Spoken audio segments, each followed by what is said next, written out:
A magyar politikai vezetésnek nem érdeme, hogy a demokráciát és szabad választásokat követelőkkel szemben, bár fegyvere is ujjánál fogva ezt megtehetné, nem lép fel Lipengéhez, Pol Potéhoz, Jaruzelszkéhoz, vagy éppen Rákoséhoz hasonló módszerekkel.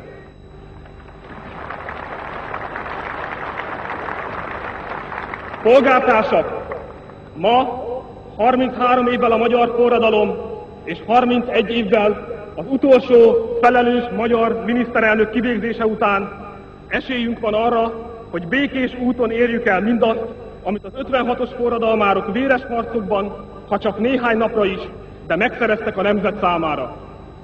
Ha hiszünk a magunk erejében, képesek vagyunk véget vetni a kommunista diktatúrának, ha elég eltökéltek vagyunk, rászoríthatjuk az uralkodó pártot, hogy alávesse magát a szabad választásoknak, ha nem tévesztjük szem elől 56 eszméit, olyan kormányt választhatunk magunknak, amely azonnali tárgyalásokat kezd az orosz csapatok kivonásának haladéktalan megkezdéséről.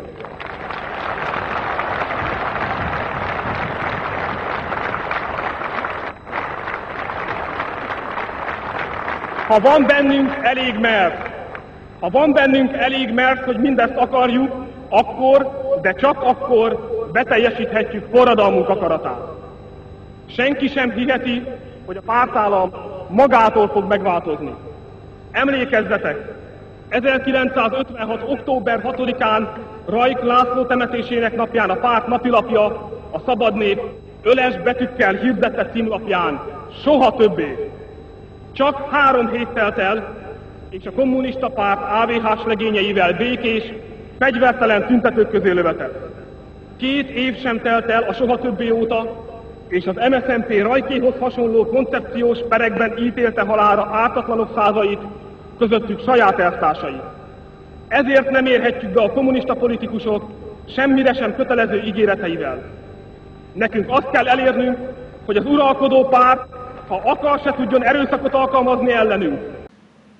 Miután az állam nem más, mint a közösség megszervezésének módja, amely a mi esetünkben hol egybeesik országhatárokkal, hol nem, erre majd vissza fogok térni, talán a meghatározó mozzanat a mai világban úgy fogalmazható meg, hogy versenyfutás zajlik annak a közösségszervezési módnak, annak az államnak a megtalálásáért, amely a leginkább képes egy nemzetet, egy közösséget nemzetközileg versenyképessé tenni.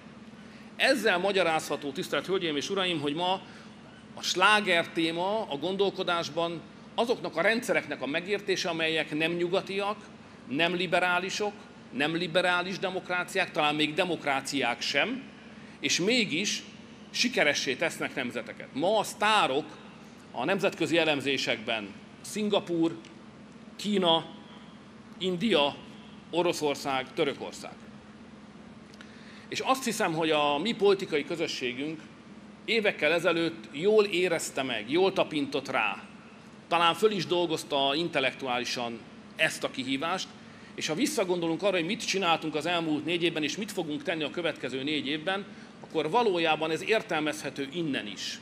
Vagyis megkeressük, megpróbáljuk megtalálni a Nyugat-Európában elfogadott dogmáktól és ideológiáktól elszakadva, tőlük magunkat függetlenítve, azt a közösségszervezési formát, azt az új magyar államot, amely képes arra, hogy a mi közösségünket évtizedes távlatban versenyképessé tegye a nagy világversenyfutásban.